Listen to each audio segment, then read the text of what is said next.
Salas. Hey Guam, and welcome back to the show. This is Time Out, the portion of the program where we bring you everything about the Guamanian athletic experience, but one sport that we have not flexed our muscles about, clever segue, is bodybuilding. All right, and here to talk about the bodybuilding event is coming up are my good friends Terry DeBold and John Mafnas. Terry, a very well-respected member of Guam's bodybuilding community and for fitness. And John, what can be said about John? He is Mr. Everything, and the pair of shoes he is wearing right now are more valuable than my first car. That's kind. 10th year judging the bodybuilding contest, and just a big supporter of the sport. But ultimately, I just carry Terry's bags. So. And Terry, bodybuilding on Guam, you know, it's kind of like it flies under the radar a little bit because so much of Guam sports is predicated towards, you know, the typical basketball, volleyball, mixed martial arts, paddling, things of that nature. But bodybuilding and the bodybuilding community out here is very thriving. Actually, yeah, you know, and I think it's not necessarily just Guam. I think bodybuilding by its nature tends to fly under the radar of your traditional seasonal type of sports. It is a year-round activity for those who are serious, aspiring serious bodybuilders. It takes a lot of work, a lot of dedication. Having been a competitor myself, I understand the demands of the sport. I respect the athletes just as well. I've now come to the other side of the table, below the stage.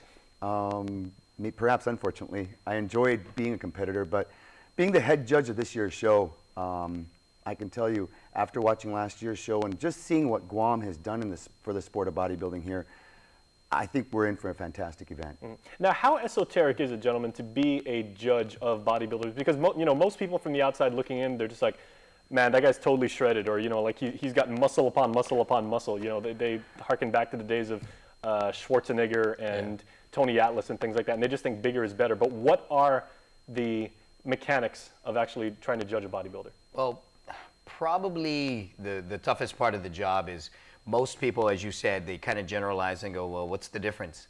We have to look at things like striations. We have to look at things like symmetry. So somebody might go, oh my God, that guy's got a great body. How come he didn't win? Well, did you see his legs? I mean, they were small. They didn't have muscularity. And so there's a whole combination of things that we're looking for. And I think what's fortunate is Terry's, I think this is his second duty as a head judge, but he's been in the sport for so long, so he understands it.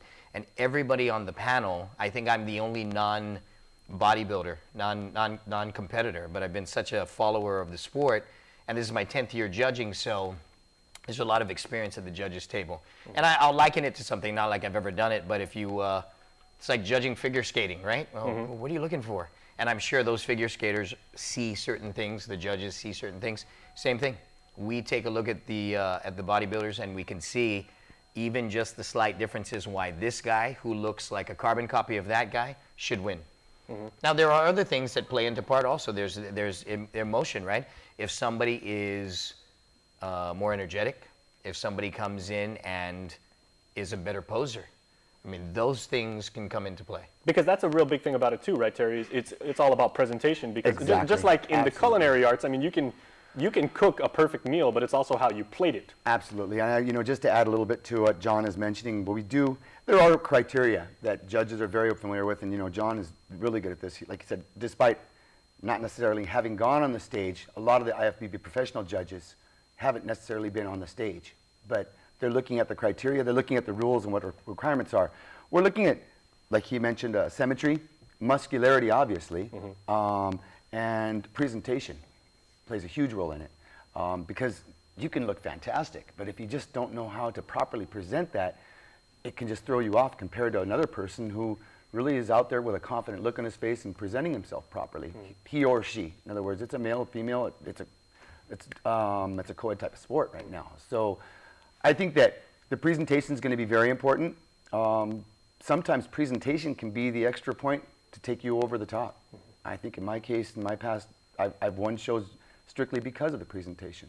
I would assume that it's kind of hard to actually crack a natural and convincing smile when you're stressing and you're trying to hold a position. Actually, it's not. Very hard. Actually, it's not. Not. Okay. No. I mean, you know, and that's one of the things is that you should be comfortable up there and still be able to control the different muscles and understand that you have to control everything at one time.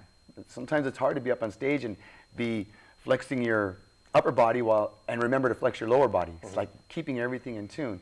Well, I mean, there's a lot to it. There's a lot of mechanics to it. The sport in and of itself, you know, I got to go back to the sport. And what Guam has produced. We've produced numerous champions out of this island. I mean, and I think all the way up to the world-class level. We've had several of our athletes that are placed in the top 10 in the world championships, world games. So this is definitely one. We hosted the world championships in 1994 where there were over 50 countries that were here. This is over 50 countries bringing teams to Guam. It was back at the former Palace Hotel at the time. It's a huge world-class event. That's the Mr. Universe, which people traditionally know it as. Right. So the sport has been around since in strong fashion. People like Benny Crawford, Jesse Lujan, both world caliber competitors who have brought us a wealth of knowledge, you know, from a competitive standpoint. All right. Well, real quick, John, we got about 30 seconds left in this piece, unfortunately. Give us the full title, because it's a beautiful title for the event, and it takes about 30 seconds to say. Absolutely. It's the Michelob Ultra 2012 Guam National Bodybuilding and Body Fitness Championships and International Invitational.